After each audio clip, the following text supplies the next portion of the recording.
আসসালামু আলাইকুম। আশা করেছিলাম আজকে কোনো একটা সহজ রেসিপি আপনাদের সাথে শেয়ার করব, কিন্তু সেটা করা হলো না কারণ এত দ্রুত। এগুলো আসলে করেছি আজ শনিবার।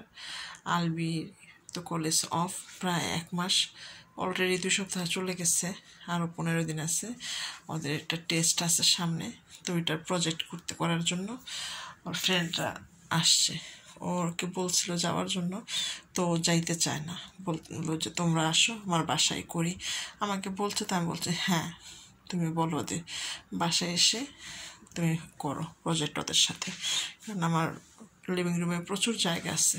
তো ভাবলাম যেহেতু সন্ধ্যা হয়ে গেছে, সন্ধ্যার দিকে আমি আসছি, তো বলছি যে ওদের বললো খাওয়া দাওয়া করে যেন যায়, না খেয়ে যেন না যায়। বাচ্চারা আসলে না খাওয়ালে আমার ভালো লাগে না, কিছু না কিছু খাওয়াতে ইচ্ছা করে।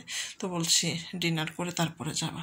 তো আমরা অবশ্য আগে আমাদের রান্না করে নিয়েছিলাম, কিন্তু এগুলো আবার ওদের জন্য, যে চিকেন তান্দুরি করেছি, ওরা 3জন আসছে। আর হচ্ছে স্যান্ডউইচ, কারণ এগুলো তো আর আমরা খাবো না। আর চিকেন পপকর্ন মতো বানিয়ে সালাদ বানিয়েছি।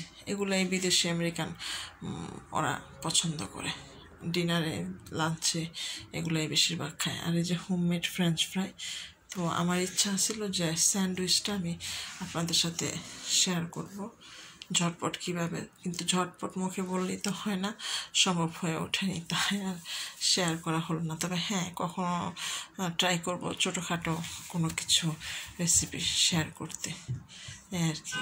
তো ঠিক আছে, ভালো থাকুন, সুস্থ থাকুন, আসসালামু আলাইকুম।